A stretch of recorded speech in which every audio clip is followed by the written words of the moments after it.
Today, we're gonna be joined by Miss Michelle Khare. I don't know how many of you have been following PogChamps, but if you have, Michelle is the runner-up of the constellation bracket of PogChamps 3, and she is a Mission Impossible lady. She takes on Mission Impossible challenges every single month, and one of her challenges was to learn to play chess and train like a professional for a month, and then she competed in PogChamps. She went from 0 to hero, and that's what she does at everything. FBI Academy, NASA, Fire Academy, training like an Olympic figure skater, like what?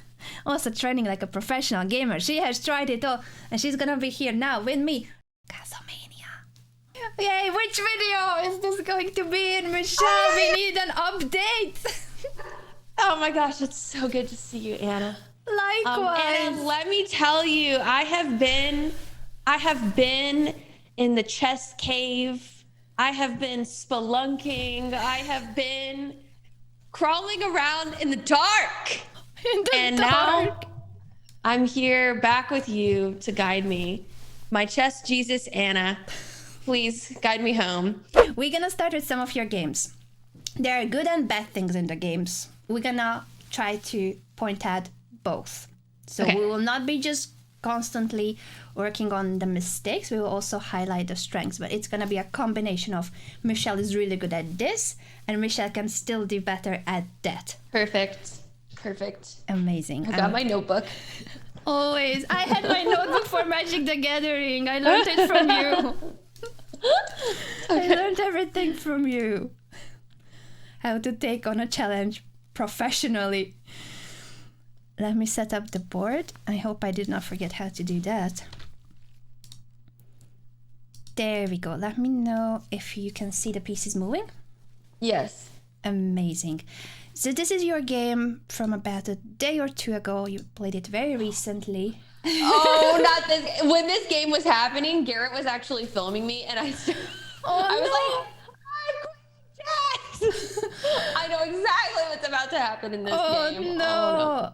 It's not But it that was a good bad. It was a good lesson. It's not that bad, exactly. It's all about the lessons. We're gonna stop at this moment, and I just wanted to ask you in general, when you play the London, how often do you have the opponent copying you partially, placing the bishop the same way? How frequently do you see this? I actually see it more often than I would expect. And I think the mistake here was I surprisingly haven't had to deal with someone doing what they're about to do. And when it happened, I was like, oh my God, why have I not thought about protecting this square? Yeah, that was gonna be my follow-up question, because I thought you possibly see this bishop move relatively frequently, from time to time at least, I would say. Yeah. But I would think that normally your opponents play it with the combination of the other knight development, so that it would be a mirror image of what you're doing. Okay. And what your opponent did here, they copied the bishop move, but they chose the other knight to develop, and that gives them this extra option which you don't have, because you were not looking at this pawn because you cannot attack it. So they are doing something that's very similar to your setup, but with the other horsey, and that knight can go to b4. And I think this is something that caught you off guard. So you were saying Garrett was filming. Tell us more about how nervous you were that this is gonna be in your challenge accepted episode potentially, and your opponent is attacking you on move 4 with the black pieces. I was very mad because I had just lost a game, and I've been frustrated over the past few days because I was like, I've literally hit 900 several times. Why am I still like crawling my way back to 900 when I feel like I should be working on, getting to the mid 900s or closer to 1,000? And I feel like I'm just, instead of improving the house, I'm knocking down more walls that I have to reconstruct constantly. So I was really mad when this happened. But now I know what the correct thing to do is. At this point, when they went here, I thought it was game over. Really? I thought it was all is lost. And And then I learned from the engine that I should have gone bishop b5, then back to a4. Interesting that that's the move the engine suggests, because I wanted to ask you, what are the ways? There are actually more than one alternatives here, more than one solutions. Oh, there are? Yes. So we're going to try to find all of them. This is going to be like one of those puzzle hunts. I'm not going to tell you how many solutions there are, but there's more than that check. Okay. What's the point of that check? So do you remember it was the bishop check, and then the idea is if your opponent pushes the pawn, for instance, to deal with the check. Yeah. How do you... Then you go back to a4 to protect this square. Okay, so that's an interesting maneuver with the bishop. The check wins you a moment, a time that you need to maneuver the bishop to a4. And if the bishop goes back, then this pawn is no longer hanging. So that is a good way, but the computer sometimes is way too smart. There are actually more natural moves here to prevent the opponent's threat.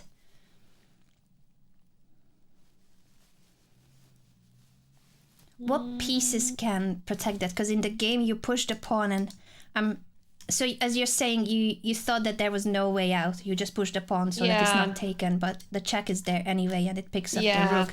So we need to guard this pawn and that square at the same time.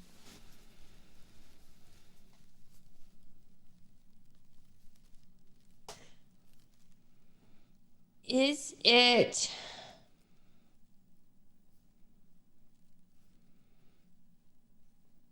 I mean, I guess you could move the king, technically, but I don't want to lose castle. I ended up having to do that anyways. What? I guess the king technically could go E2 or D2. Does it help the rook situation? So just because that knight jump will not be a check, does it change the state of that poor rook in the corner? No.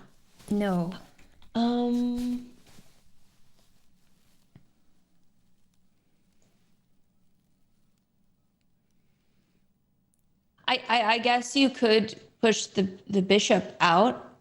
What does that move D3. do? Then it protects the pawn, and also put something in the way of the line of sight of the bishop on the pawn. So if you go here, they'll probably take back with knight. Then we could take with pawn. I guess I didn't think to do that because whenever they bring out the bishop to f5, how do I explain this? Whenever they bring the bishop out to f5, I know that usually in my opening, I bring my bishop here to e2 to avoid a doubled pawn. However, a double pawn would have been way better than losing my rook. Yes, good point. So you normally wouldn't want to double your pawns, but here it's better than losing the rook. That's very well said. That's what your thinking should be, like that. Even if it's not ideal, it deals with the more problematic move, and that is that your rook will be captured if the knight lands on c2. Is there any other move? So bishop d3, I think, is the most natural because it develops the bishop and it protects the pawn as well as offers a bishop trade. Yes, it's doubled pawns, but these doubled pawns actually are not bad. Doubled pawns usually are weaker when they are isolated, when they don't have friends, when they are in a group of pawns. So they are doubled, but they also have a pawn next to them. Then they are actually good buddies. If they keep together, they could be fine. They only become more vulnerable. Imagine this position without the e-pawn. If you could picture that in your head, that there is no e-pawn, only the d-pawns doubled, no pawn protecting them, and there is not a chance that in the future, with this e-pawn, what can happen to is that when you push, maybe there's a trade and it will straighten your pawn structure. So it's dynamic. Yeah. There's flexibility in the pawn structure, and they are also guarding each other, this pawn chain, and the d3 pawn is hidden behind the other pawn. So they are doing a good job protecting each other and also guarding lots of squares together in the center. So this is not a bad pawn structure. When you have doubled pawns in the center, as long as they are not torn apart from the rest of your pawns. Yeah, and then you could even go queen here, check, and then win the knight. Yep, that is a threat. Perfect. Very good job. Excellent. You're already looking for tactics again. I love it. That wasn't even a question, and you're like, oh, hanging piece. I'm gonna win it. Very good job. What's one more way in which you can deal with it? You already told me that the computer wanted this check and bishop a4. I would not expect anyone from PogChamps to figure that out. Okay, because I saw that and I was like, oh my god, the backwards diagonal vision is so difficult to see still. No, that wouldn't be my first thought either here. And I played chess for over 20 years, so don't worry. It's not natural. There's something else. It's not a pretty move, but there is a way, another piece that can defend this. So the bishop is one. I think that's the most natural. I just want you to find the other one too so that we can compare. Very Knight good. a3. Very good job. And again, it's usually not the square where you want to develop the knight I to, hate right? it. I hate it. It is very ugly. It's super ugly. But if you didn't have a bishop, if somehow this bishop was still blocked, if the pawn was on e2, if you didn't have the bishop move, then still that knight jump is better than allowing the knight to jump to c2, because that picks up your rook. So this is something that you can train your mind to, that if the house is on fire, any means that can get rid of the fire works ASAP. That you need to deal with it. And it might not be a desirable move, but as long as you find something that can prevent that the house burns down fully, you're doing better than letting the house burn down. This wasn't the best parallel example, but yes, this is a very ugly move, and normally you don't want to play it. At the same time, it saves your rook. Mm-hmm. Yeah. So bishop here. I think if you had seen this, that would have been, I think, the most natural. And something that's the psychological side of it is that in your head you thought you messed it up already. You thought that there's no way out, and that can blind you from finding the solution. I was already mad.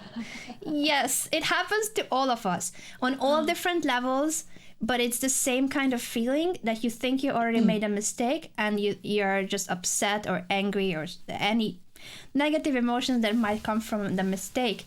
So I think another thing that would be important in moments like this, when you feel that emotion, is to, for instance, take a deep breath and just shut your eyes for a quick second and open it again and see, but is it really that bad?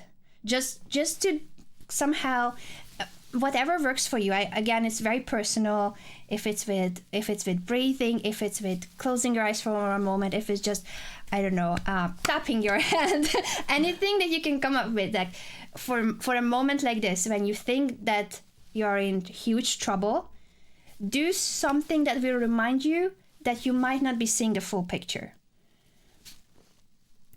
And this is something that you should come up with as a kind of a routine, just like physical athletes and tennis too. When for instance, some of the tennis players like Nadal serve, and they have their ritual, kind of like a ritual to serve, and all those kind of things that athletes do. You yourself were an athlete, so I know that you know a lot about these kind of things. For chess, I think some of the more challenging moments during a chess game, not just this position, but this happens constantly when you think that you made a mistake.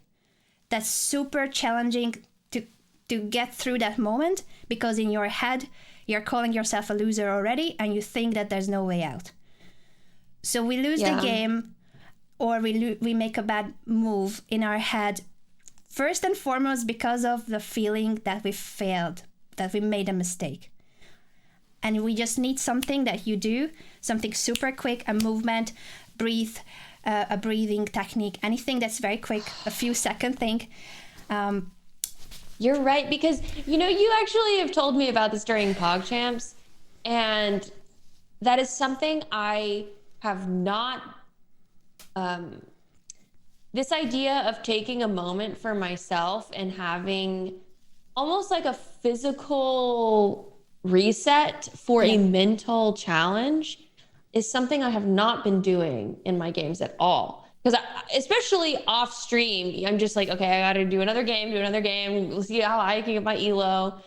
And it feels honestly more like gambling than it does a mental challenge. I mean, it's both, but connecting back into my physical body is something I've not been doing at all.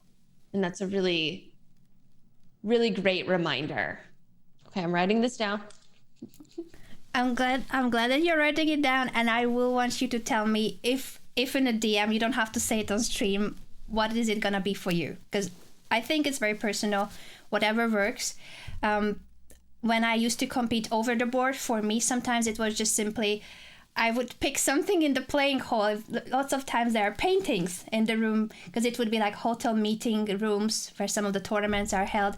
And I would just choose one painting, and I would look at that painting whenever I felt like something is going out of my control. I just look at that painting for 2 seconds, and I'm back at the board, and it felt like I'm looking at a different game. It's just what you said, just to be a bit more present in the physical world for a moment, so that then you can go back with a fresh mind to the mental challenge. All right. Got it. And I like it because that's not chess. It's not a chess adjustment. It's something completely controllable. It's very controllable. You just need that trigger. I've been so focused on, I've got to fix my brain to be smarter or something, that I haven't even considered the physical side of this. You should. At all. You should consider it. And this is for, we are not talking about moments when you think you made a mistake and that will blind you from the solution. But it's the same if you are nervous because of the time pressure, anything that when you feel like your emotions are taking over. Usually in time trouble, of course, it's more difficult to have a ritual because you have like 5 seconds left.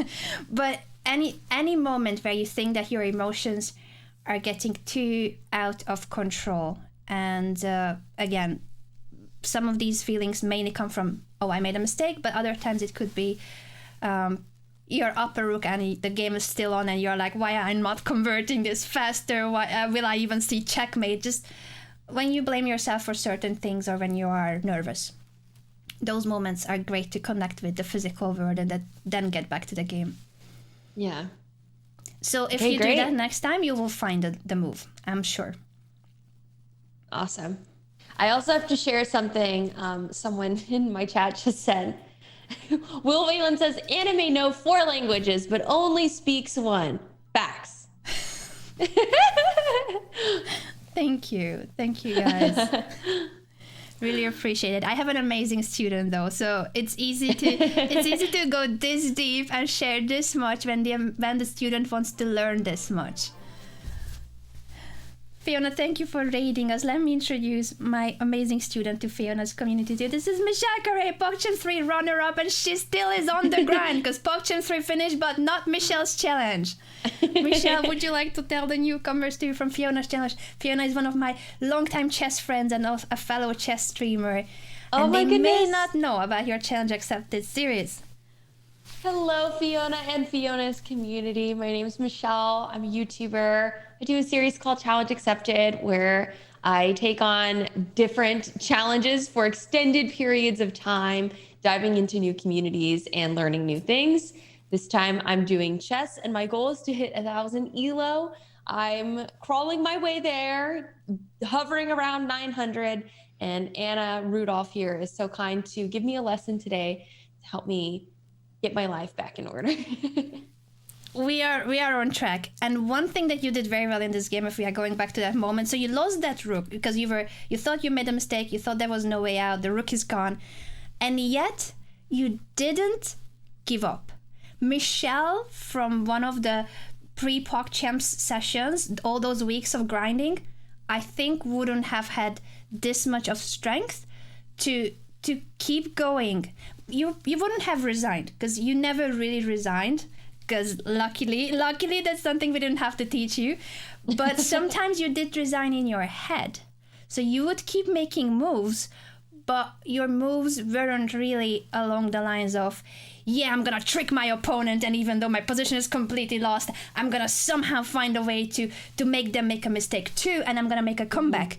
I didn't see that in your games for a long time before the PogChamps tournament. During PogChamps, I think it started to come out that Michelle is gonna swindle her way back into the games, because sometimes it does feel like, because you know that you're lost. It's a factual thing that objectively your game is lost, but we are all humans, and the opponent too can make a mistake. You're down a rook and you kept fighting. Your opponent somehow thought that it was checkmate with the bishop check. So we need the opponent, of course. You don't just make a comeback from a rook down, but your opponent thought they had checkmate on the board with the bishop check, and Michelle was like, no, I take it. And now you have a bishop for the rook. It's still not enough material. And your king is in the middle of the board dancing. That was like a delayed bone cloud inspired by Hikaru. But you kept fighting.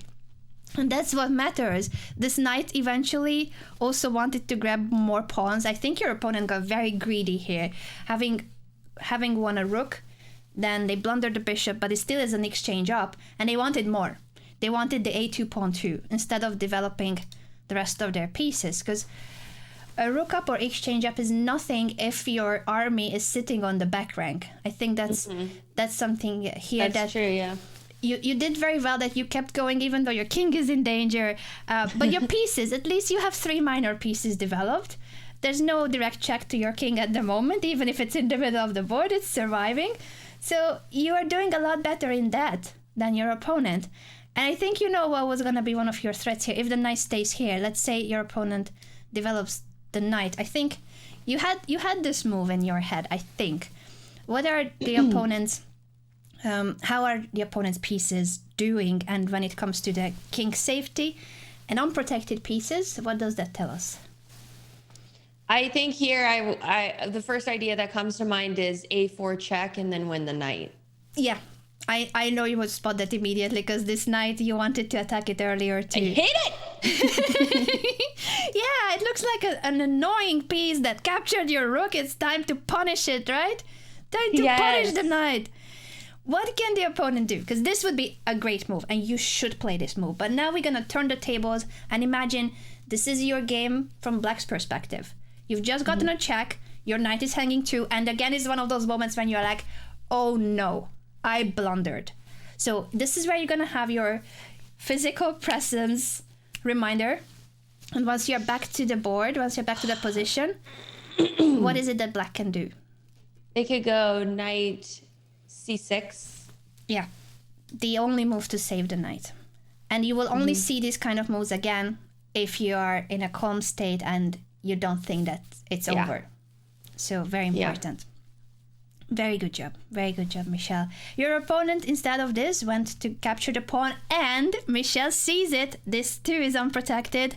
This check now is winning the knight. The knight can no longer go back to c6. It's too far.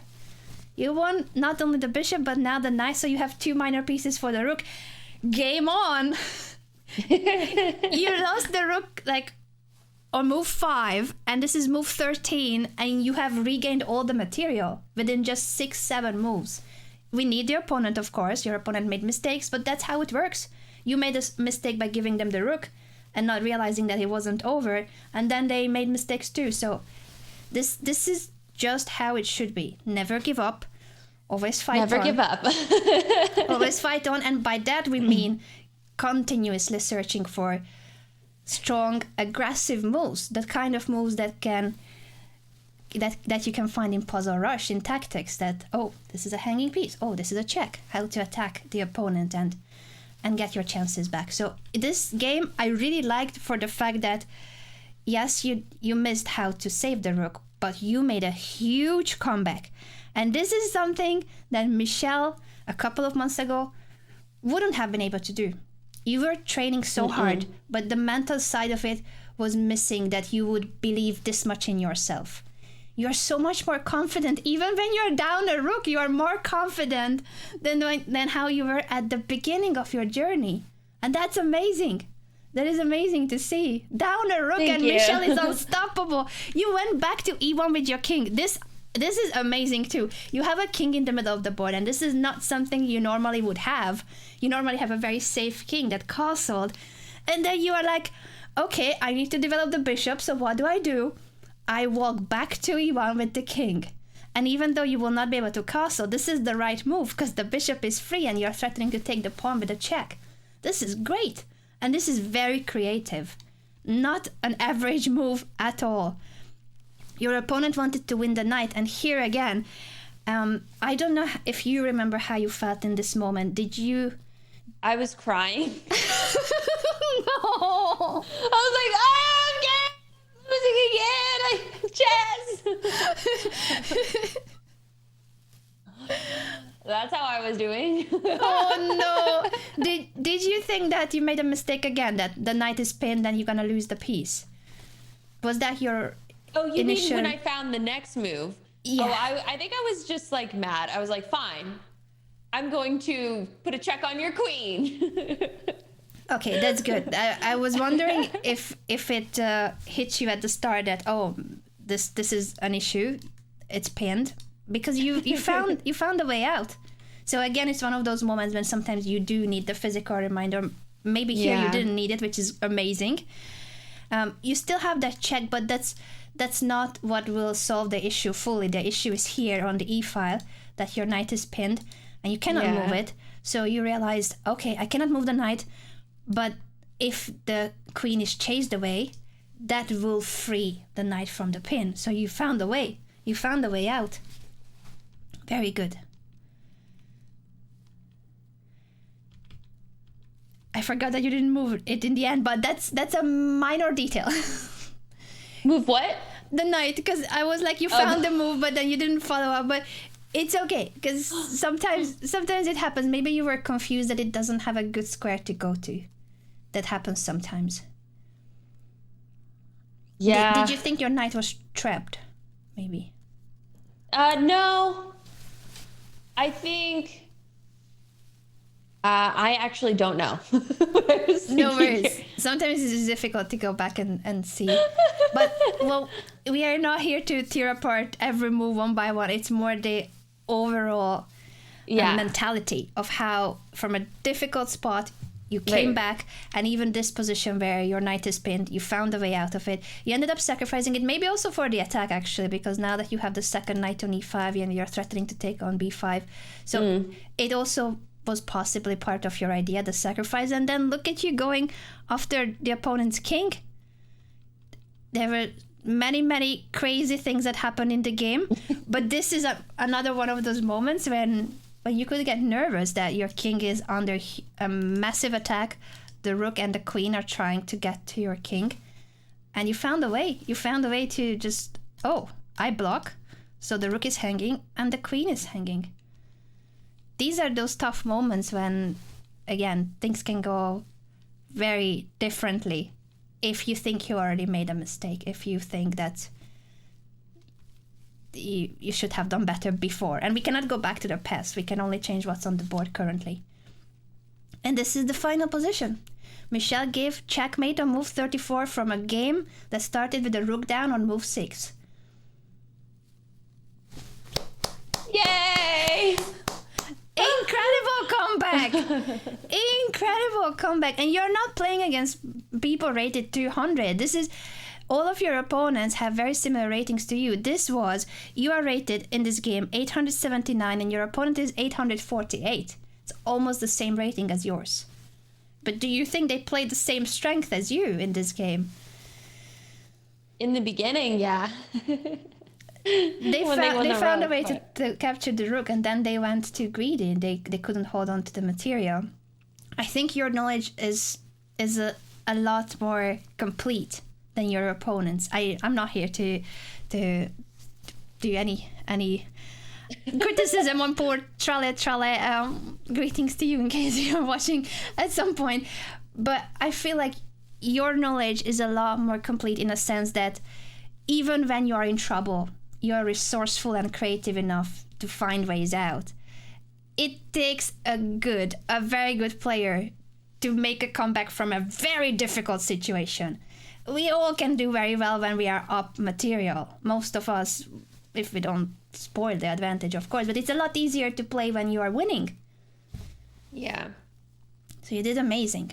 Next Thank game, you. because you have so many of these. We're going to go through all the good and bad, as I said. From this game, what do you take as the conclusions? Not calling for moves, but just some of the concepts that we talked about and the mentality. Having the physical breath or moment to pause would have been very helpful. And also some of the principles I know from the London of, for example, when they bring their bishop out, to not bring mine to the D3 to avoid the double pawns. A double pawn is better than losing a rook. Yes. Very well said. So to be more open-minded, I feel like what happened in that moment was my brain was like, it automatically had a block on doing that without thinking about why. We're going to work on that block. And I think the physical reminder will help. Okay. Great. This is you with the black pieces, so we can flip the board if you want to on your end as well. Your opponent played a queen's pawn opening. I'm going to scroll through these moves because I think the opening stage was balanced. You both developed your pieces, you castled. And then your opponent gave you a pawn, you took it. I'm glad that you no longer think that, oh, maybe this is a trap. No, you check it. Is this a trap? And when you see that's not, that there's no good response from the opponent, you take it. So it's up a pawn for you now. And here, let me just scroll to the moment. This position is really complex. I think it wouldn't be an easy one, not only at your level, but hundreds of points above too. It wouldn't be like there's a clear-cut way to continue. There are positions that are more like it signals to you in a lot clearer way where the pieces should go, what should you play for. And there are other positions like this where it's more chaotic and it's not that obvious where to place the rooks, what to play for exactly, because your knights are already developed, your castle, your queen has moved to, the rooks still need to be brought, but it's not that obvious where do they go, what files do you need them on. And with the pawns, do you need to push the pawns? This is a pass pawn, but it's still not very advanced. Do you push the c pawn to try to attack the opponent's center? There are many open-ended questions in this position that makes it difficult to have a clear idea of, oh, this is what I need to do. Mm-hmm. So you ended up going for an idea that I like. I wanted to say here that I think you're very good at realizing what could be a way in which you can improve your pieces. Because you found a way for this rook, which is just sitting on f8 behind a pawn. You found a way to not make it sit behind another pawn, but you had an idea. Your idea was to push that pawn, and when you push the pawn, the rook will have an open file and attack the opponent's knight, and maybe you can double rooks or bring the queen too. You wanted to have castle mania on that c file. And that's great. So I like that part a lot. There's one issue with the plan, and I'm gonna ask you to recall this moment, or if you don't remember it from the game, just as if it was a puzzle. What are some of the problematic pieces of black in this position? And I'm gonna ask you, what do you think I mean by problematic? I'm gonna leave it mysterious.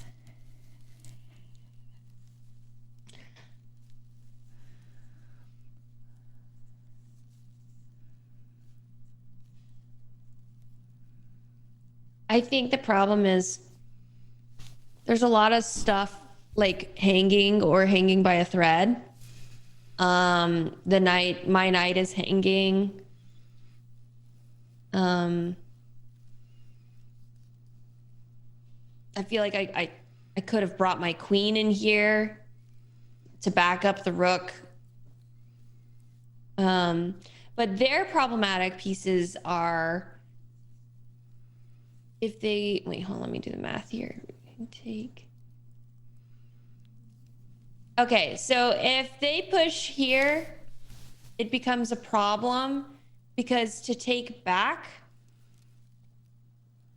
I will end up losing because I can't take back with pawn because my queen is hanging.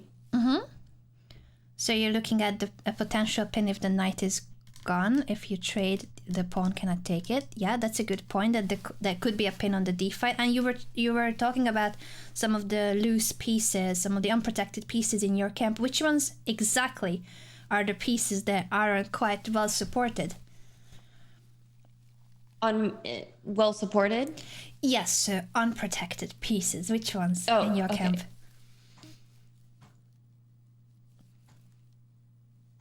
A lot. Yes. All of them. Yeah. Oh my god! Literally everything. The queen. I actually remember thinking this. I was like, how did I get here? Oh, I see. But it's good if you had that feeling during the game. That's a step toward fixing it, because Michelle, again, if we compare pre-PogChamps, during PogChamps, and now, I think even when you were competing by the end of PogChamps, this wouldn't have come that natural to you that there could be something wrong.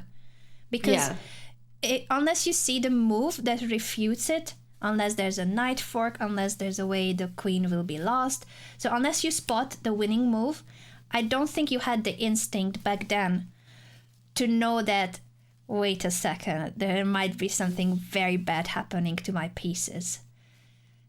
So that is, again, a huge progress from past Michelle to your current level, that you know that even if you don't see the move, because we haven't even talked about what could be the move for white, it's just this feeling that there are too many pieces of yours that are unprotected. It's only the queen that's guarded by this knight, but you have 5 pieces of high value, higher than the pawn. We don't count the king now, but 5 out of your pieces, 4 out of the 5 pieces are in a suspicious position. But what's crazy is if I just go here, then all 3 of these would be protected. And then on the next move, I could go there. Yeah. But anyways, I shouldn't have gotten myself in this position, first of all. But very good thinking that you found a move that would fix 3 of them. So if it's your turn to move, you move the queen here. 3 of these are guarded, and you're putting pressure on the opponent's knight, so it would win a tempo. It would win you some time to deal with the knight too if you need to, because their knight is hanging as well. So that's perfect thinking. If it's your move, everything is fine. The issue is, it's white to move, so we could flip the board if you want to. I don't know if you remember the move or not, but I don't think I do. Take a moment to flip the board if you'd like to see it from white's perspective, and see how can white exploit those pieces? Some of them, at least.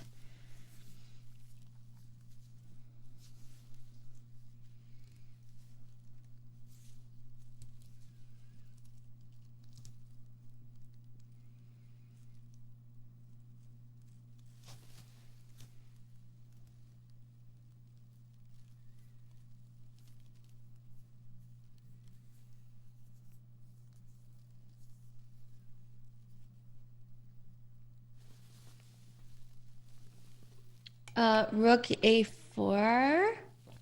That would be to attack the knight, right? Yeah.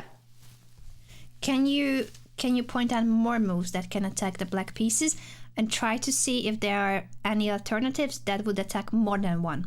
Because the more you can attack at the same time, the better.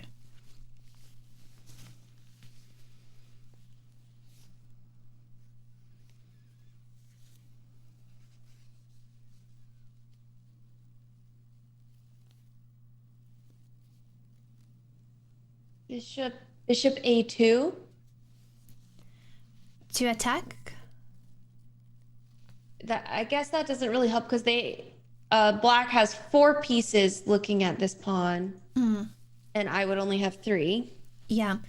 Keep your focus on the higher value pieces, because even in worst case scenario, you lose that pawn. It's not as bad as losing a knight or a rook, right? if I go knight here, they can't take because then I win the queen. Is the queen unprotected at the moment, or it it could actually become? is protected. It's protected, yes.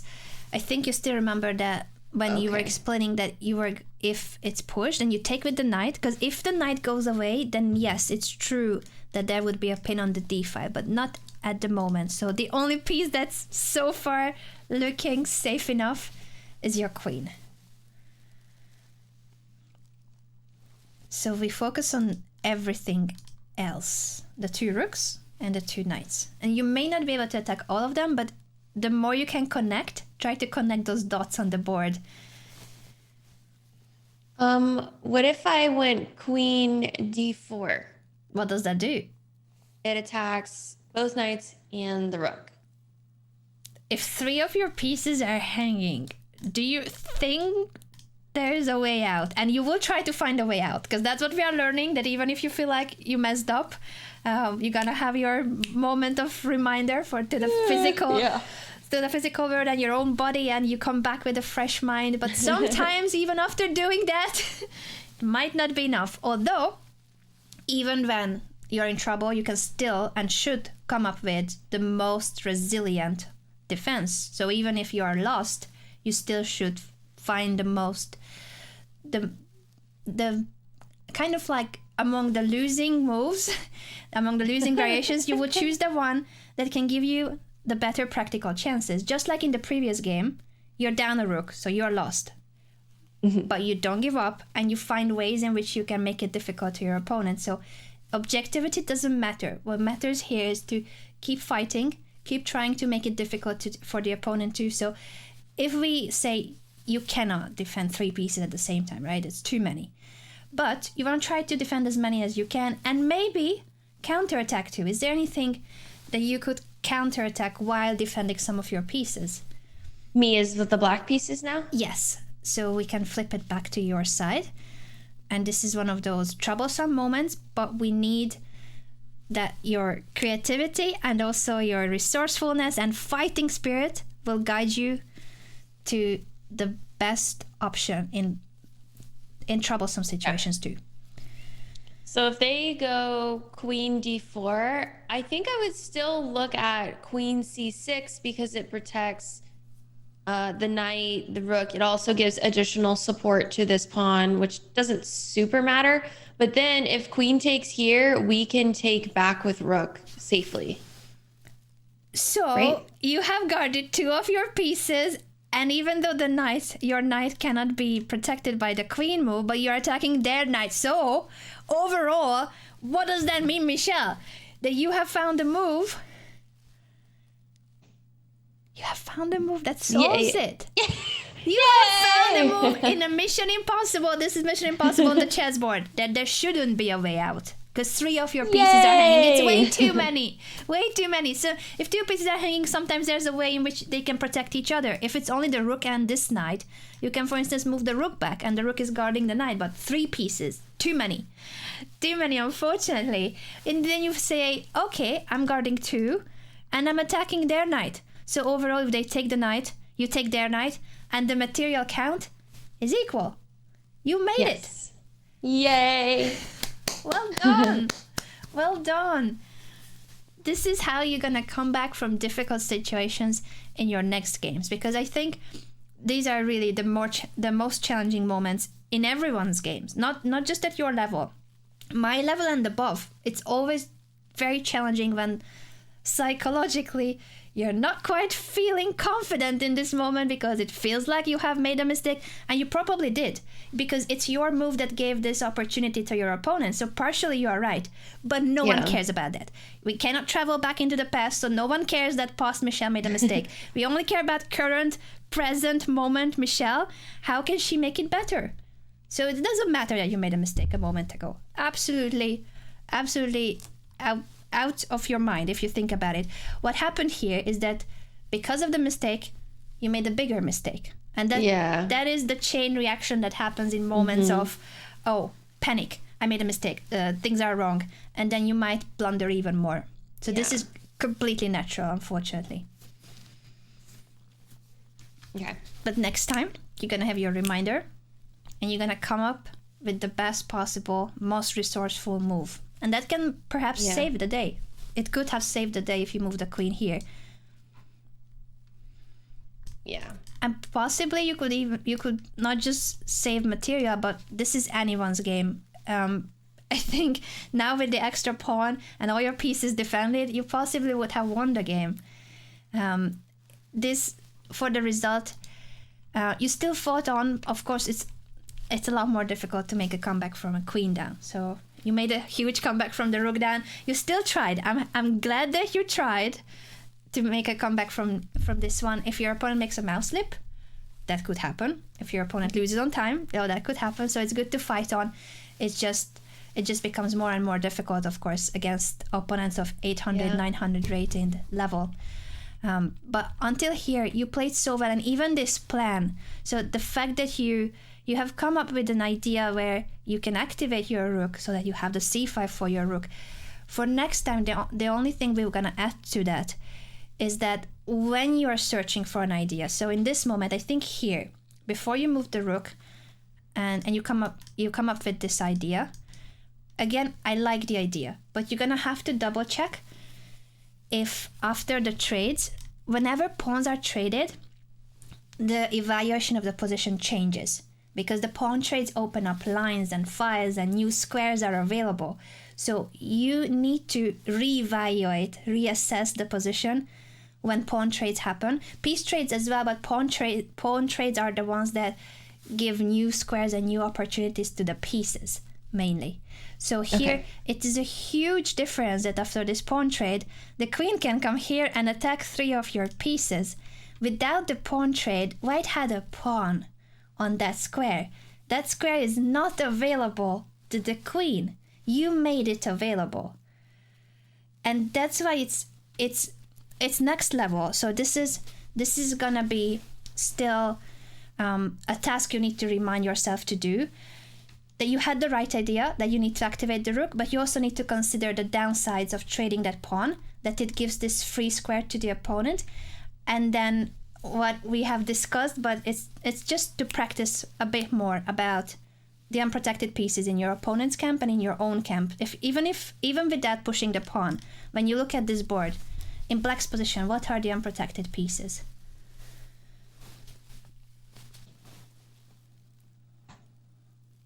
Yes, so you already have 2 unprotected knights.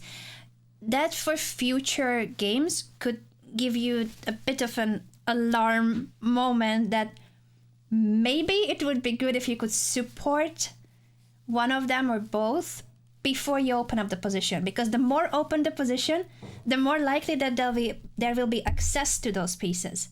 In a very close position, they are fine most of the times. But the more open lines, the more open files and diagonals, the more likely they get into trouble. So before offering pawn trades, before wanting to open up the position, also next time consider that, yes, I want to open the position for the rook, but these knights will struggle. So maybe before you think of a move like that, what could be a way in which you can support your knights? Give me a few options. I could have gone knight e4. Is that a good trade for you?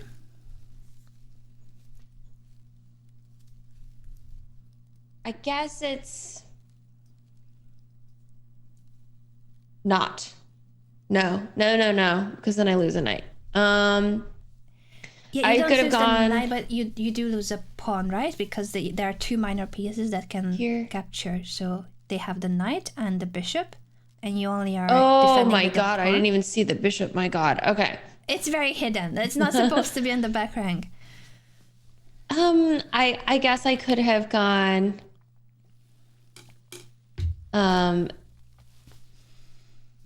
rook b8 to at least protect the knight.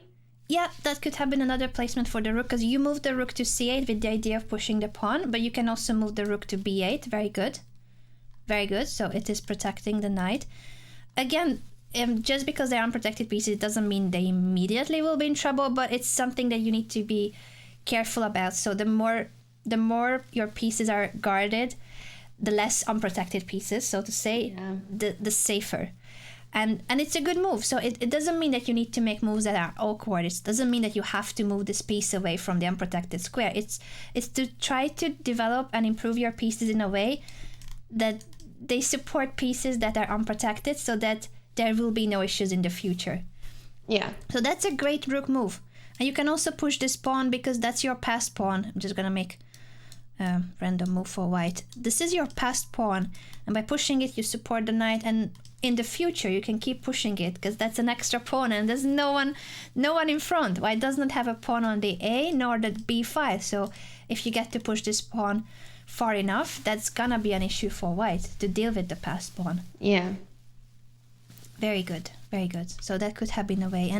And the other knight is still unprotected, but if it's only one unprotected piece, it's unlikely that there will be a tactical motive that will win the knight, because it's only one piece that you're going to have to move if it's attacked. Mm-hmm. So don't worry, don't freak out from positions when there are unprotected pieces, because it's sometimes almost impossible to have everything guarded, but be more aware of the situation that the more unprotected pieces, the more troublesome it can get. And so you had the two knights. Oh, your camera decided to take a nap. Here. There we go. You have the two knights unprotected, and by pushing the pawn, now you created this rook too as an unprotected, vulnerable piece, and the other rook too. So interestingly, an idea that I like, the fact that you wanted to open up the c5 for the rook, but under the circumstances that there are so many unprotected pieces, it was too dangerous to do it. So the concept was good, but not the execution. Okay. But again, we have figured out that sometimes even in this situation, there's a way out. It's just better not chance it. Better not chance it. Amazing.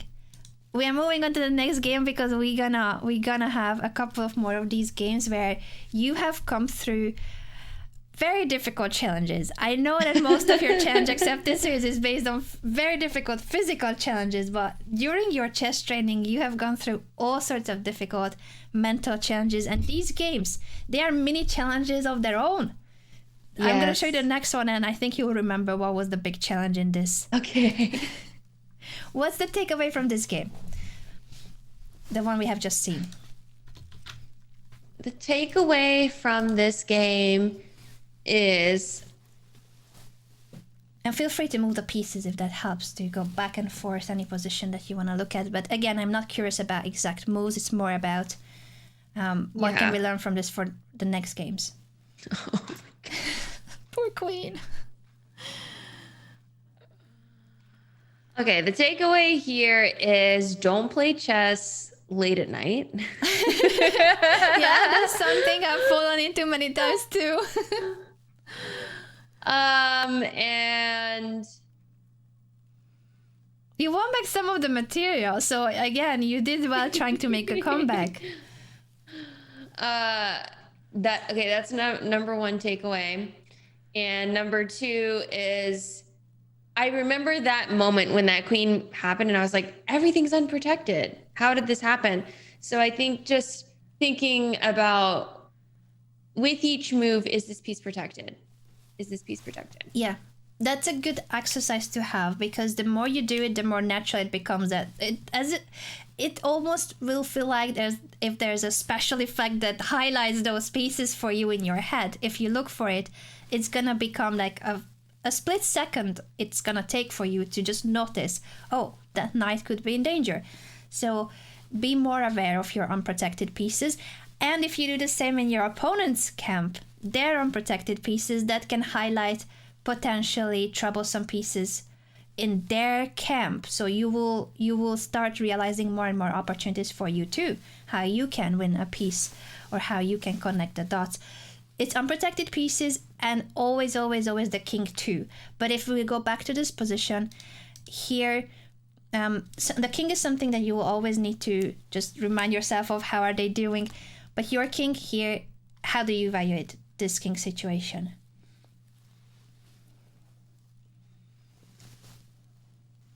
I mean, it's castled. It's out of the way. Yeah, it's castled. So I guess it's pretty good. Yeah. Any checks that the king can get next move? No. So if the king has the bodyguards in front, it's castle, it has the bodyguards, it has the knight defending, the rook is defending the back rank, that's a safe king. It's something that just you need to keep checking, because obviously it's the objective of the game to checkmate the king. So it's high priority, the utmost priority. So keep checking it, but just to keep making sure that this is fine. If you compare the two kings, by the way, which one you think is more vulnerable? Theirs. Why?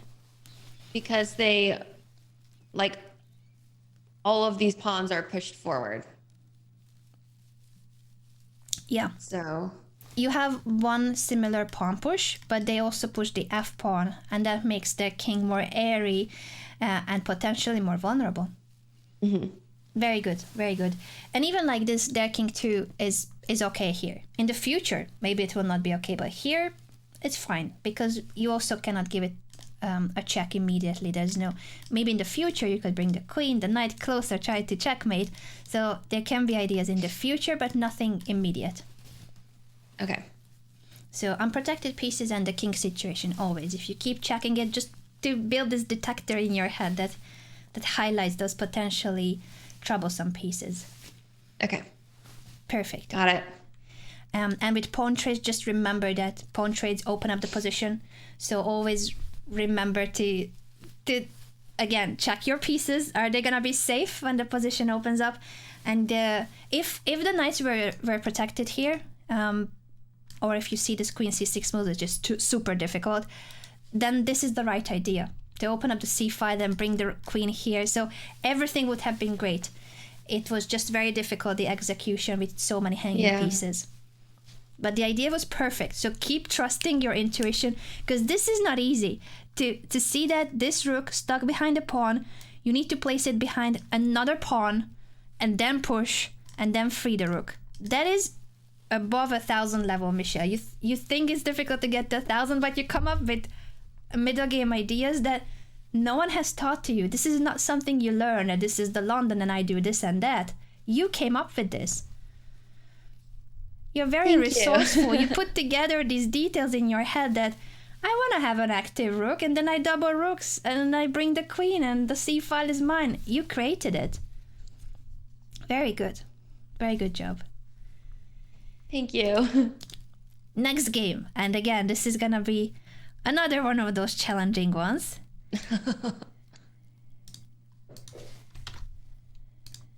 Michelle has the black pieces here, so you can leave the board as it is, I think. This is a Sicilian, the opening stage not too important until here.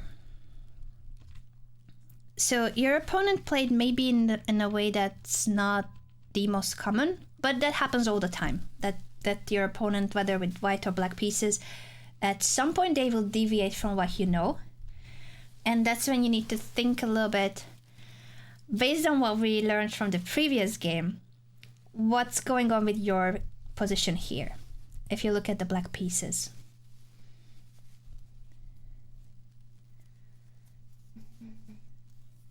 I'm underdeveloped. Yeah, you still need to finish development, correct. There are still plenty of pieces and the king itself to castle. How about what we said about the previous middle game where you had your knights and rook hanging? How are your pieces doing here? My rook is hanging. Both rooks are, sorry. This is hanging. Mm-hmm. Yeah. So at the moment, is this an issue now that the rook is hanging? Is it being attacked? No, I think it's okay. Mm-hmm. What could be an issue now that you know that that rook is unprotected? How can white perhaps take advantage of it? Some sort of exchange happening here because of their queen. Yeah, if you were to push the pawn and they get rid of the e-pawn, and if it's white to move, how can they connect the dots and take advantage of your rook? It's only one hanging piece. It's not as bad as it was in the previous game with 3 or 4 hanging pieces. But they can add the second one to it. Well done. Yeah. If they push... I remember this. You remember it. Well, then it was a very valuable lesson. It was worth playing this game. You didn't even lose the game. So again, it's going to be a miraculous comeback. Spoiler to Michelle's community and mine. That Michelle may lose a piece or two, but she's going to make a comeback. E5 is a big threat, yes. Because you only have one unprotected piece, but the pawn can be sacrificed to attack the bishop, so there will be 2 pieces that you need to look after, and that's trouble. If it was only the rook, you can deal with it. But as the moment there's a second piece in danger, oftentimes it means you will lose one or the other. So that pawn push is a huge threat, and I think you felt like everything is well protected, and it's almost true. Everything else is good. Everything else is safe. So castle kingside would have been a very natural and good move in almost all other positions. But this queen move, it is this queen move that made the situation different. So when your opponent makes these kind of moves, and you will keep building this detector in your head about the unprotected pieces, that should signal to you that there could be potentially something on the diagonal, because they are trying to set up a discovered attack against an unprotected piece. What would have been the best move after they do the queen thing? Let's discuss that. What do you think are the options to avoid this discovered attack?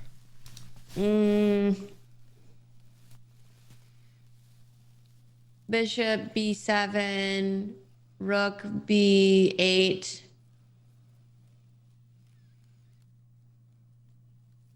Very good. Those 2 are perfect. Yeah. Excellent. I like that you immediately thought of, okay, maybe the rook move, but also the bishop development.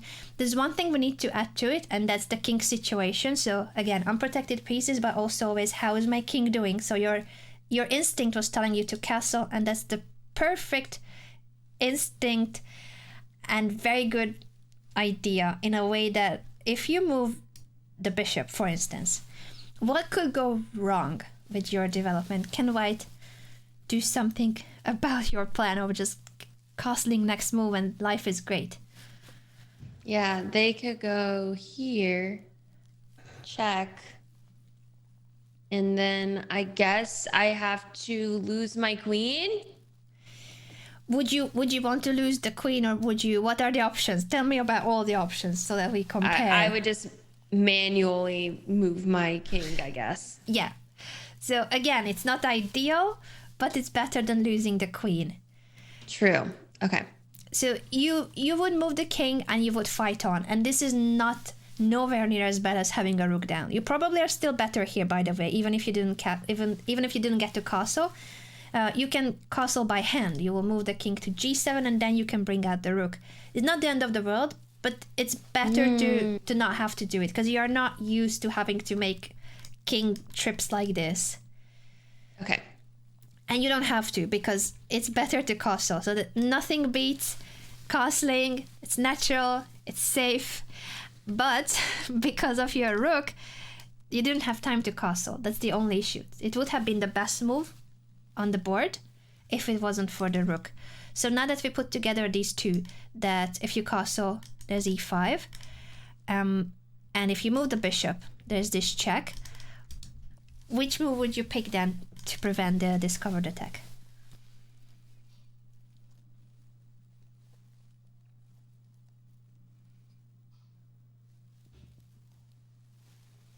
Maybe just move my bishop there? That bishop too could be moved, you're right. You can block the pawn if you want to. Yeah, that is a solution too. I was curious if you could go back to your other suggestion, because when you looked at the queen side, you said this and this move. But you have discovered a third option too. Yeah, you can move the other bishop as well. And how about the rook move? Does it have any downsides, or do you think that's a good one?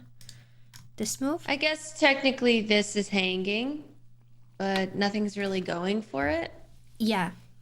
And pawns, again, unfortunately, are less of a priority. So we care more about the rook than the pawn, and nothing is attacking the pawn. So overall, what happens after this rook move, when you look at white's position, what does this rook move do? Attacks here. Yeah.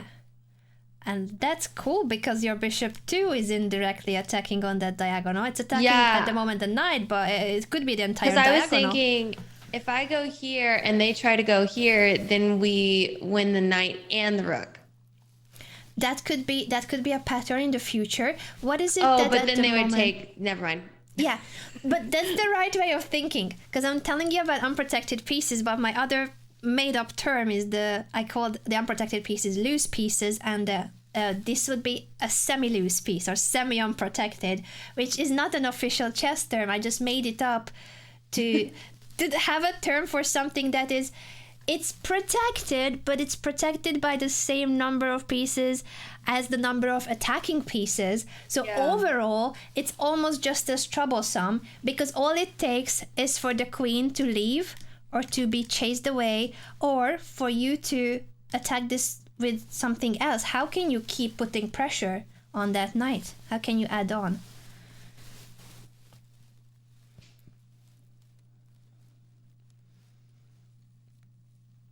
What does that move do? Attacks the knight. And then if they go...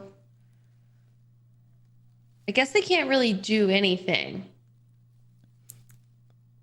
Yeah. They cannot do anything because you're pinning the knight, right? It would be this very dangerous and very strong pin. They cannot move the knight. And there's no other piece that can guard the knight unless, and again, we should come up with, if you were to play this game from white's perspective, it's not a desirable position, but I would like you to come up with the least among the bad options. So there are many bad options, but we're gonna be fighters and super resourceful and just hang in there. For white? Yes. How okay, can so white I'm flipping the there? board. Mm-hmm.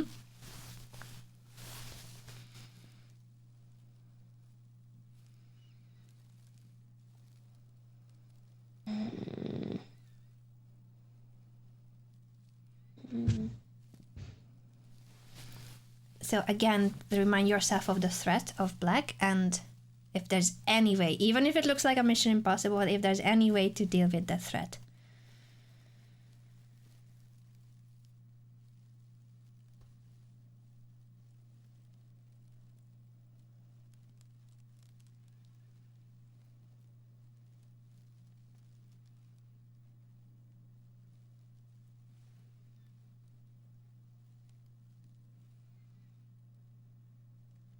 I guess I would just manually move the king. And where would you move the king?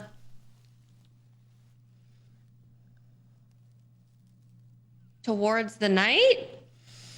Because what does that do? It protects the knight. Yeah, and it's not a move you want to play, right? I hate it. It's terrible. It's ugly.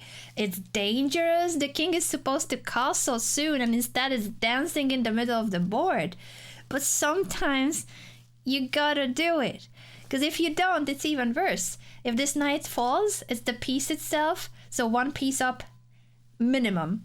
But maybe there's more things that fall with it. Because the rook too is in danger, and the king. So sometimes these moves will have to be played. You will also be in situations where this has to be your move, and then you need to recover from this unsafe king position. But at least you managed to hold on to the knight.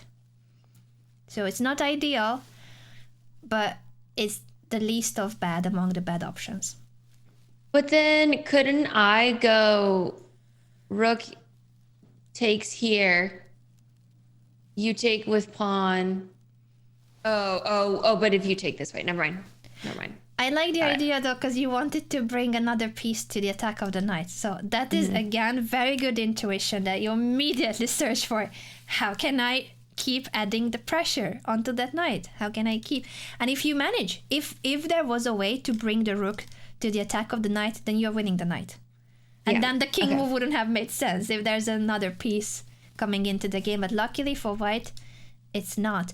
You could try moves like this, which doesn't directly attack the knight, but you're trying to give it a check. Oh, okay, yeah. But this is a bit more obscure, and it may not help because maybe they will block with the bishop, and then again, what is the rook? Did the rook actually achieve something or not? So sometimes it just, in situations like this, if you flip it back to black's perspective, even if you don't end up winning the piece, you're still doing extremely well because your opponent's king is a lot more exposed. So you don't have to always find a way to end up winning material because you already have something, and that is how this king is not where it's supposed to be.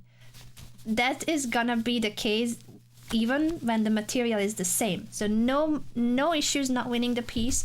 You could continue with what moves, for instance? What would be your way to continue if this is your game?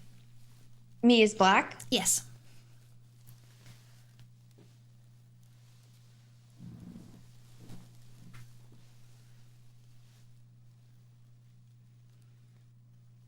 I think I would go bishop b7 and then push the pawn. So you want to get to the opponent's king. You want to open up the d5, right?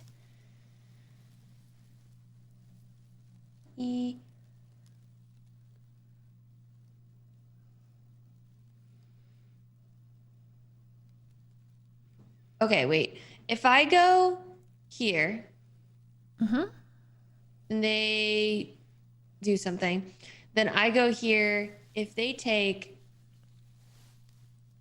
okay, never mind. I don't want that. Okay.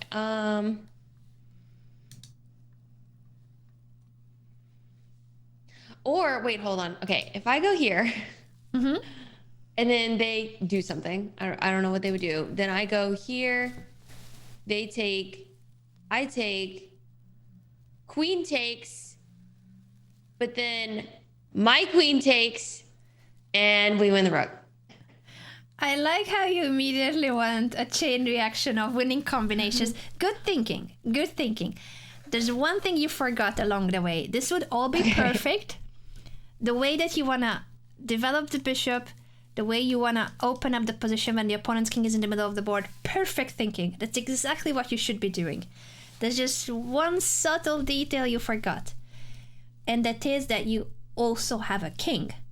I need a castle. I need a Yes. castle. Because if you don't castle, remember what may happen if you don't castle. What can happen to your king? It's not the end of the world, but what can happen to it? That. Yeah, they could give you a check. Again, it's not as bad as his king, because your one is at least behind a chain of pawns. You have quite some defense there.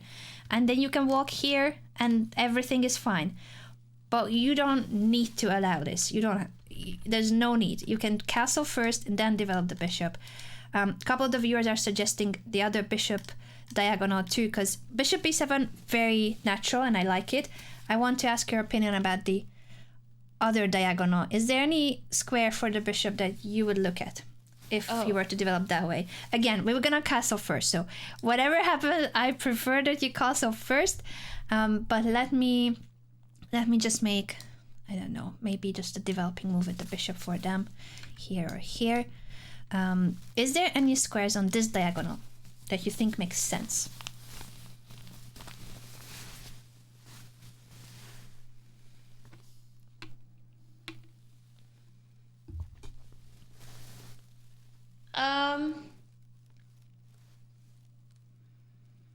Not really. I mean, I guess I could go here and then we trade. That's an option. Yeah. I know you normally don't like doubled pawns. It again would be one of those situations though where your doubled pawns are then not the alone. rook's open. Yeah. Yeah, that is an advantage of doubled pawns. So I was gonna ask you about it, but you said it before I could even formulate the question. Because doubled pawns have pros and cons. I think you know mainly the downside because we tell you the doubled pawns are weak and try not to have it. But the plus on the positive is that because the pawn moved, it's not quite a pawn trade. You still have the same number of pawns, but it does open up the rook. And that is very dangerous for the opponent here, isn't it? What is your threat? Yeah. My threat is...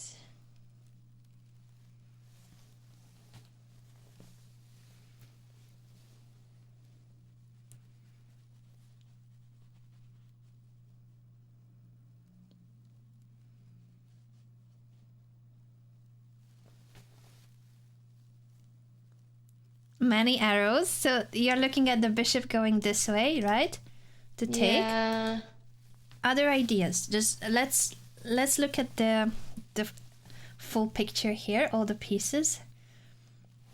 And you wanted to use the rook. So a discovered attack. Yeah. Oh my god! Yes, well done. Well done. As soon as you reset, you immediately saw the move. Sometimes you just get too lost in one line. That's why I wanted to stop you calculate, because when you start focusing on one line, you just go, this, do I take or do I take with the rook? And then you are too deep into that line and you will end up choosing that line when there possibly is a better one. So try to stop yourself also from moments like this. We could use the very same physical reminder that, Michelle, don't get too lost, don't get too caught in one variation, because you maybe are missing something much better. It's not a bad line what you're calculating, because maybe it could still be, I'm just going to make a move forward, maybe it could still lead to something where you can use the rook. Then if the king has to go away, then maybe the queen is hanging. And it can make sense to look at that move, but I just want you to first have, okay, this is an option, and this. Don't fall in love with one line. Keep listing in your head other alternatives before you go into details. Because once you are in the details of one line, you possibly will not go back to the initial position, because you already partially made a decision. So this is something that, again, happens to players of any level. I guess grandmasters at some point, I guess they are perhaps better at it than others, but I mean, for any club level chess player, or myself included, I struggle with this sometimes too, that I just get too lost in the details and I miss something basic from the initial position because I'm already too deep in one line. Okay, I'm just writing this down. Of course. That is definitely something I've been doing, getting too deep into one line. Yes, and you do that during coaching sessions too. It's something I noticed, but it's partially natural, so it's difficult to stop yourself from doing it, and that's why I think it's gonna be very helpful when you create that ritual for yourself, for nervous moments, for moments when you think you made a mistake, and also when you're too deep in one line and you just need to remind yourself, Michelle, stop for a second, girl.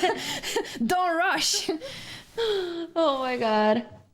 So do that for moments like this too, because it does happen to you that you get too caught in one line. Even here earlier, when I asked you what would be a way to follow up, and you have the right instinct, so you come up with some really good ideas. So don't feel like what you do, getting into the details, is fully bad. No, you have many good ideas in those lines, because you started saying bishop here, then I push, then they take, then I take. But again, you're too much into one concrete line and forgetting that, that could be the way to go. But Michelle, have you castled? So no. It makes your attention be completely drawn away from the more basic things, because you're so into solving the position immediately and how you're going to get to their king that you forget about your own king in this case.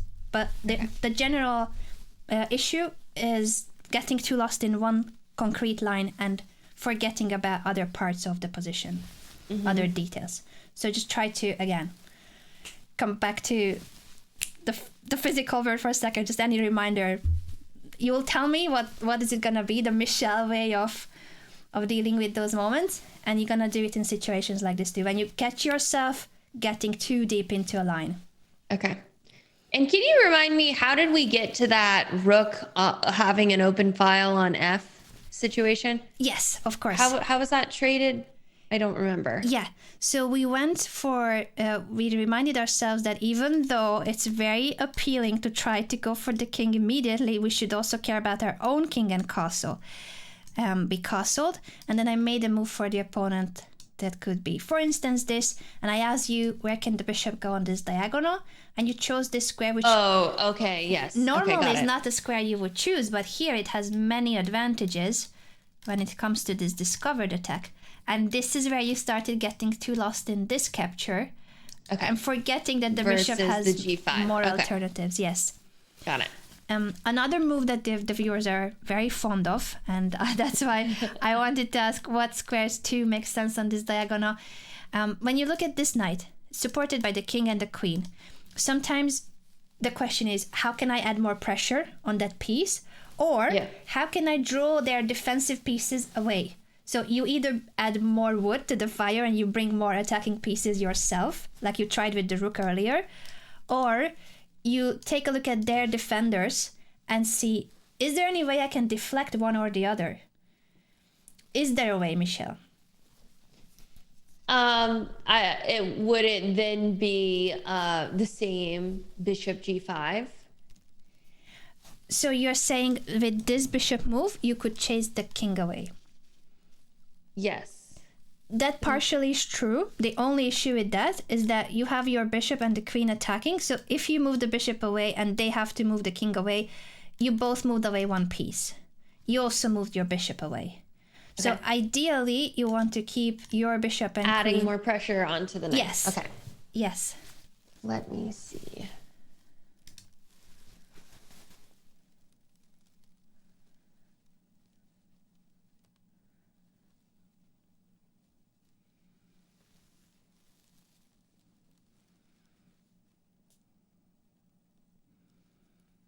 I feel like I need to get a pawn up there somehow.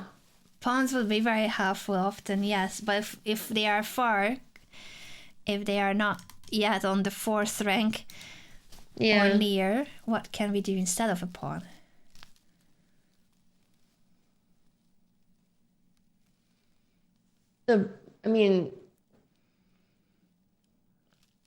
In one move, I guess you could do the rook on B3, but then if they take, we went over this one, right? Yeah, we went over that unfortunately there are too many pieces that can take it. Sometimes there are moves that they look like they don't make sense, but it will make sense if you want to deflect the defenders of this knight. So the king we were looking at, the only way to check the king would be this move or taking. You don't want to trade it. So that's, first of all, we don't trade this. We want to keep the pressure. Yeah. You only take there if you're winning something with it. Giving a check moves our bishop away, so that doesn't help either. But if you could deflect the queen, what would be ways in which you could try to deflect the queen?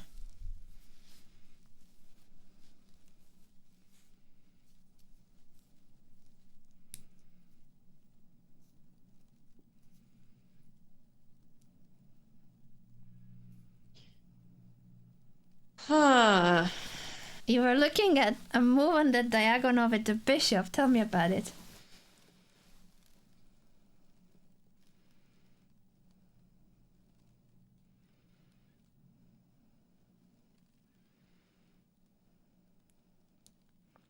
And now you're looking at a different one.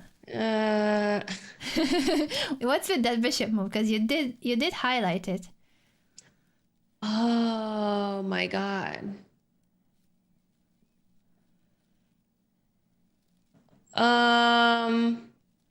Yeah, so if we go here, they go there. Mm-hmm. Take with bishop. The king moves, and then we win the rook. Perfect. So this bishop move that looks like it shouldn't make sense because it's a hanging piece. Yeah. You're sacrificing your bishop to remove. That's so hard to see. Defender. Yeah. Don't worry if you don't see it, because again, the other bishop move, in this position, you have many good moves. So don't be mad at yourself if you don't see this move, because it's not the only good move. You have been talking about this move to then try to push in the center and open up the d5. Perfect. This square is perfect for the bishop. We also looked at this move to try to trade the bishop and open up the f5. amazing. That rook would be super strong. White is in serious trouble. Even if they don't blunder the queen, it's so difficult to get out of this. Maybe now you will give a check because your rook is coming into the game too. Or you take here and then you take it here with the check. So if you have the f-file, again, this is brilliant. Maybe it's even stronger than the other move, because one thing that happens with situations like this is that, is it obligatory to take the bishop? No. No.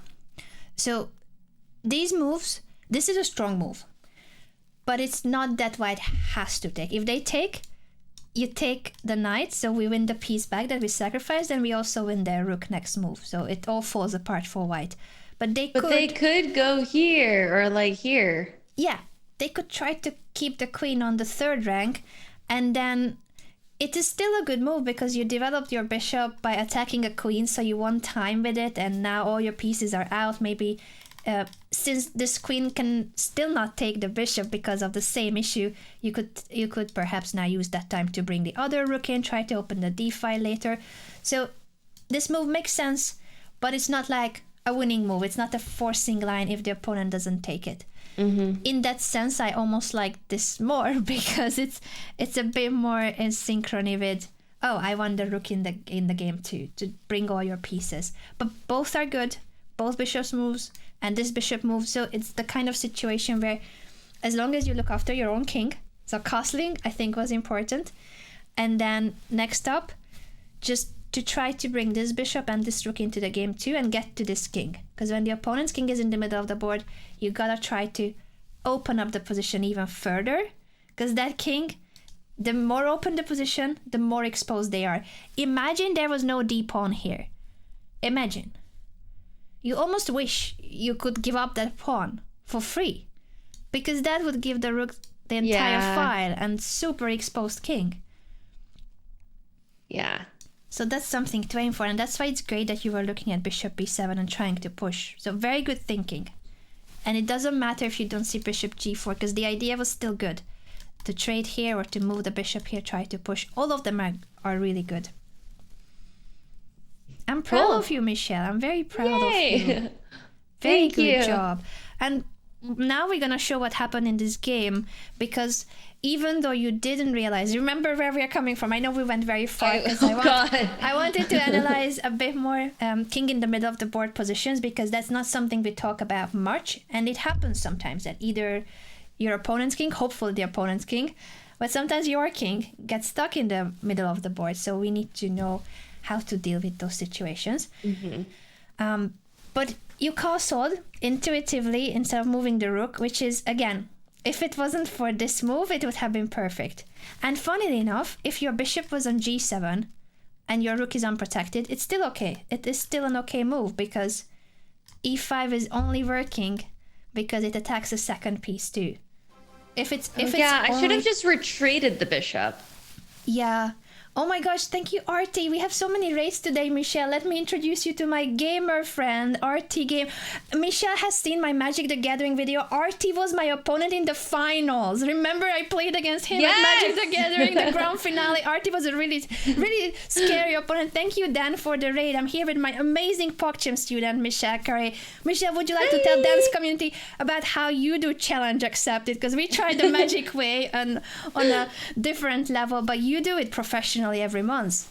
Oh my gosh. So hi everybody, the Magic family.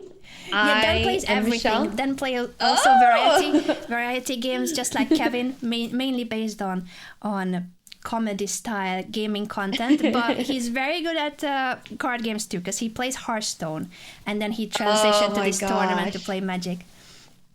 Well, nice to meet you guys. I'm Michelle. I'm a YouTuber. I do a series called Challenge Accepted, where I take on different challenges or entering different communities for a period of time. And so here I am trying to master chess for a video and hopefully reach my goal of 1,000 ELO.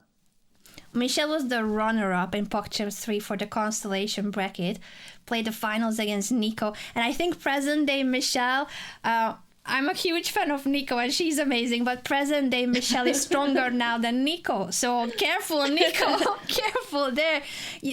Nico won the consolation bracket, but Michelle kept her challenge going because even though the tournament finished back in February, I don't even remember. Was it February? I hope February. Was it February? Goodness me, that was a long time ago, Michelle. Oh my God, it's been forever. And I'm still trying to get 1,000. But 1,000 rating at chess is a very good level. That's already for someone who started at 0. So what Dan and I did for the Magic the Gathering tournament, those of you coming from RT's channel, Dan competed at a Magic the Gathering tournament where I played 2 and we started from 0. But Michelle did the same for chess. You only knew how the pieces move when you signed up for PogChamps. PogChamps is the biggest chess event on Twitch. We had among the field not just Michelle, but also we had Pokimane and Nico and Code Miko among the ladies. You were the girl squad, and among the rest of the streamers, Ludwig participated, Mr. Beast was in the field, as QC, and so many others who constantly come back to the event. They are regulars almost. Well, Michelle, you played your first ever chess tournament at PogChamps, only knowing how the pieces move when you sign up. So it was from 0 to hero for you. She's amazing. In one sentence, Michelle does the impossible possible. She's Wonder Woman. No, this is a fact. And just to bring up Michelle's YouTube channel for those that came over from Dan's channel, this is Michelle's YouTube, and her challenge accepted features things like FBI Academy, Fire Academy, training like an Olympic figure skater, NASA astronaut, Marine boot camp, lifeguard academy, professional gamer, gaming skills there too. Mission impossible for Michelle is challenge accepted and mission accomplished. Thank you. What a kind intro. I just want to make sure more and more people know how amazing Michelle is, because she's the best of the best. Thank you for the raid again, Dan. And I know, Michelle, you need to go soon, so I will not steal too much of your time. You need to leave in a few minutes. Is that correct? Or yeah, I have to leave around noon. Sure. We're gonna just wrap up with this game the moment where you let your opponent push the pawn. So instead of moving the rook, you castled, which would have been a good move if it wasn't for this nasty discovered attack. Attacks the bishop, rook is hanging in the corner, so your opponent ends up winning. They would have won either the bishop or the rook. You gave the rook up, but I like that you had an idea behind it. You kept this bishop to then attack here, this knight, because if you can take on c3 there, rook 2 is in danger. So that was good that you spotted this. And once they castled, which was possibly a mistake, you now have this move, which creates the discovered attack toward their queen, and their rook is hanging too. So again, from a position where you're rook down, with your resourcefulness and fighting spirit, you made a huge comeback. You're back in the game. Now they need to deal with this pressure that 2 of their pieces are hanging, 2 of the more valuable pieces are hanging. Very good job.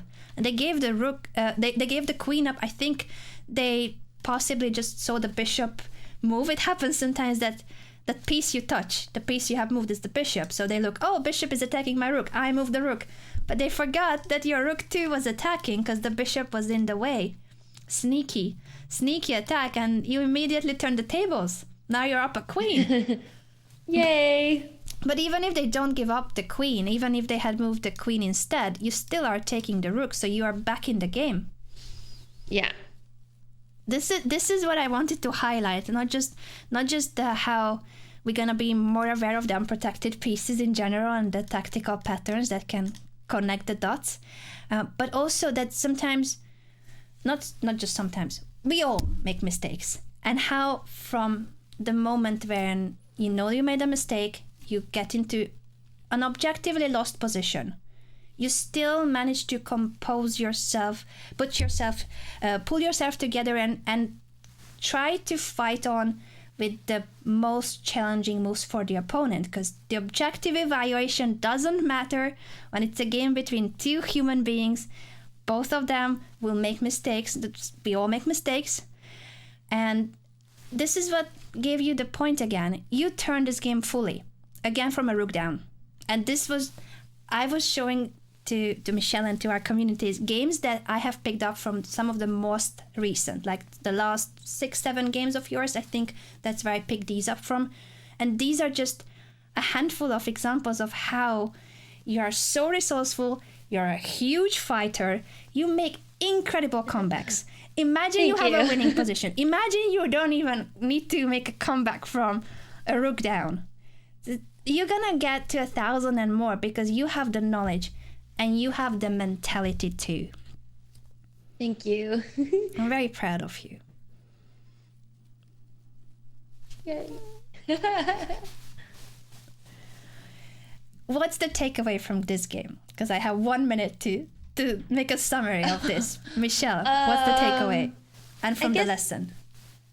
The takeaway is, from everything today, having a physical motion or meditative moment for when I get stuck.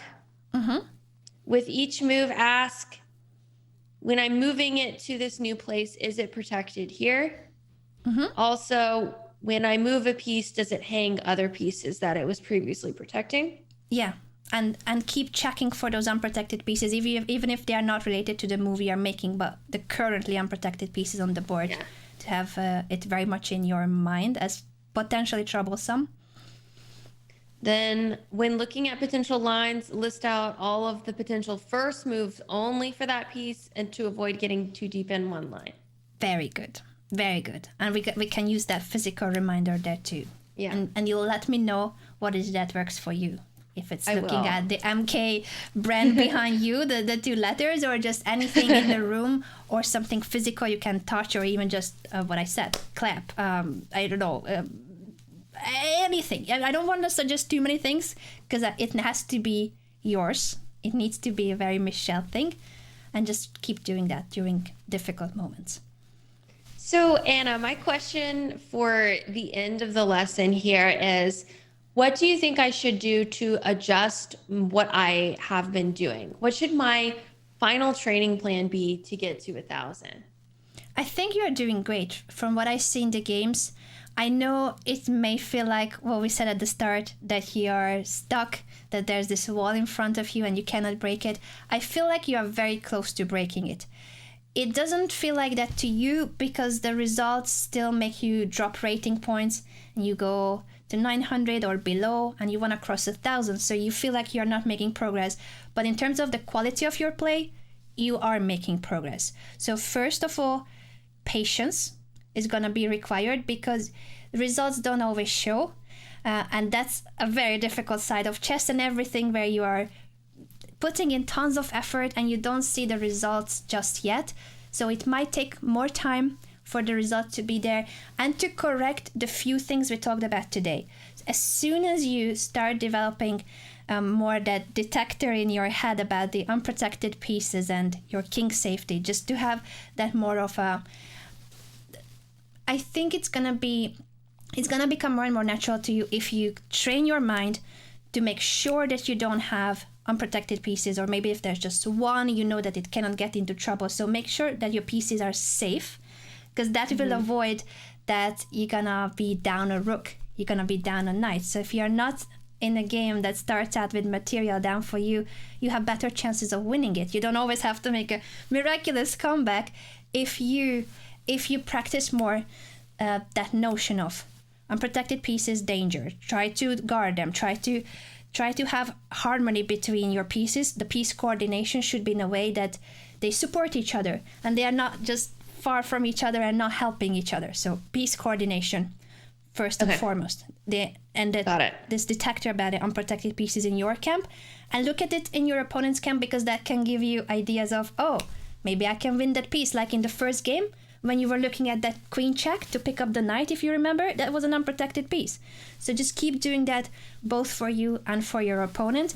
I think that will be a game changer if it becomes more natural to you, because the few games where you lost, it was because of a tactical motive with the unprotected pieces. Yeah, so it was. If you correct that, those few games will not be losses anymore. And don't get lost in a complex variation. When you fall in love with a line and you keep going and calculating, stop yourself from doing that because you're probably missing something on the first move. Okay. Those are the two main things. I really think that the unprotected pieces and just, more piece awareness, piece coordination awareness, and don't get too lost in one line because maybe you're missing something earlier.